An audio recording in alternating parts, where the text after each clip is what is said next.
जय जगन्नाथ सांग मैंने all in one Radharani YouTube channel मु राधा आपण मानक स्वागत करुच्ची। आज एप्रिल 1 अच्छी उत्कल दिवस। मुझे आपण सहित गोटे ट्रिट सेयार करी। आपड़ से भिडटी को शेष जाए देखिए मो ट्रिट विषय आप जानीपारे। यही ट्रिट आप समस्त उपकार आसतु।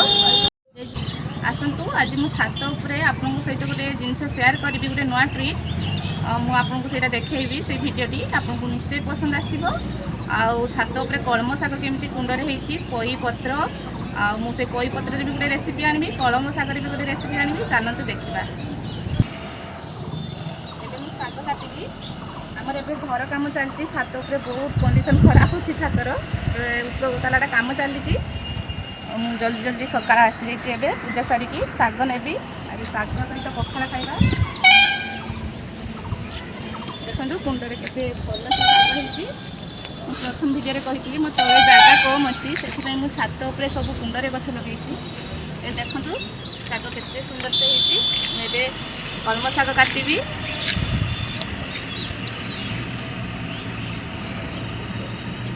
पखाड़ सांगे शागर मजा किसी अलग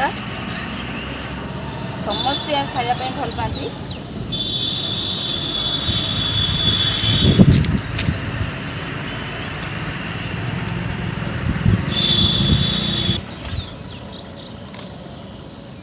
देख बहुत सुंदर फ्रेश शाग पूरा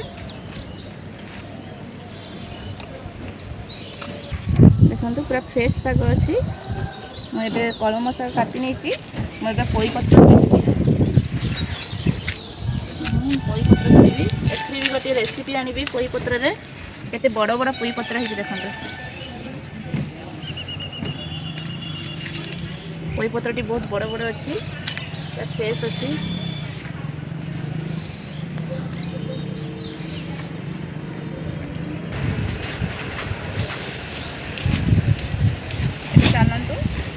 रोषे घर जी कलम शाग और पई पत्र रे रेसिपी नहीं आसी नुआ प्रकार चलते देखा।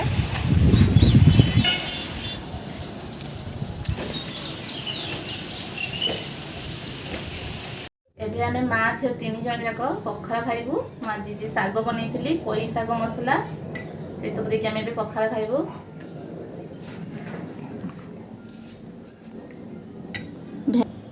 पखाड़ नहीं मु भेंडी भजा बैगन भजा मिक्सचर ये अंडा आलू भुजिया अच्छी पई शाग जे पई पत्र मसला ये कलम शाग भजा पियाज अच्छी कंचा लंका।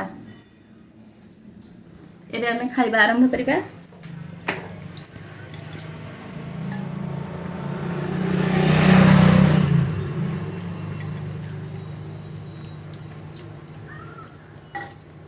शागटे बहुत टेस्ट है।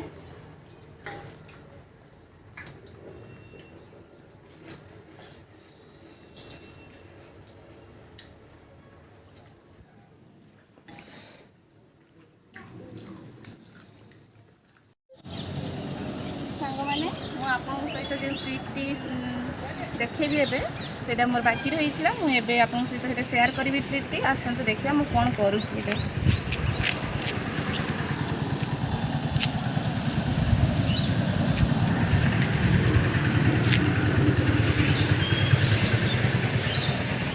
आज अमावास्या तिथि अच्छी आपण मैंने जदि गछ लगे भल पाथे खास करके अमृतभंडा गछ आज अमावास्या तिथि अमृतभंडा गछ लगेले से गछ फलंती वाला गछ हुए।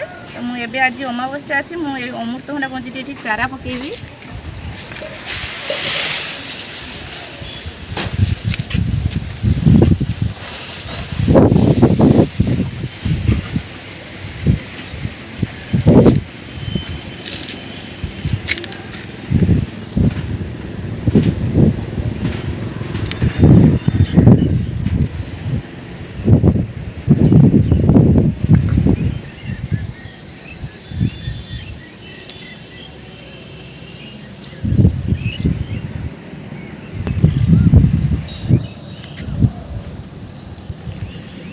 ये मु पूरा खतर पकई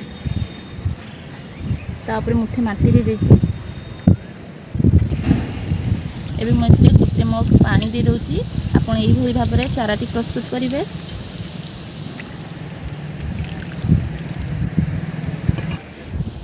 ଆପଣ ଯେବେ ବି ଅମୃତଭଣ୍ଡା ଗଛ ଲଗାଇବେ, ଅମୃତଭଣ୍ଡା ଗଛ ଲଗାଇବେ ଅମାବାସ୍ୟା ତିଥିରେ ହିଁ ଲଗାଇବେ। ମୁଁ ଆଜି ଅମାବାସ୍ୟା ଦିନ ଗଛଟି ମୁଁ ଚାରା ରୋପଣ କରୁଛି। ମଝିରେ 2ଟି ଅମାବାସ୍ୟା ଯିବ, ତୃତୀୟ ଅମାବାସ୍ୟା ବେଳକୁ ମୁଁ ସେଇଦିନ ହିଁ ଗଛ ଲଗାଇବି। ସେ ଭିଡ଼ିଓଟି ବି ଆପଣଙ୍କ ସହିତ ମୁଁ ସେୟାର କରିବି। ଆଉ ସେଇ ଗଛଟି ହିଁ ଫଳନ୍ତି ବାଲା ଗଛ ହେବ, ଆଉ ବହୁତ ଭଲ ହିଁ ଅମୃତଭଣ୍ଡା ଧରିବ। ଆଜି ଏପ୍ରିଲ 1 ଅଛି। ଆଜି ଏପ୍ରିଲ 1, ଆଜି ଉତ୍କଳ ଦିବସ ବି ଅଛି।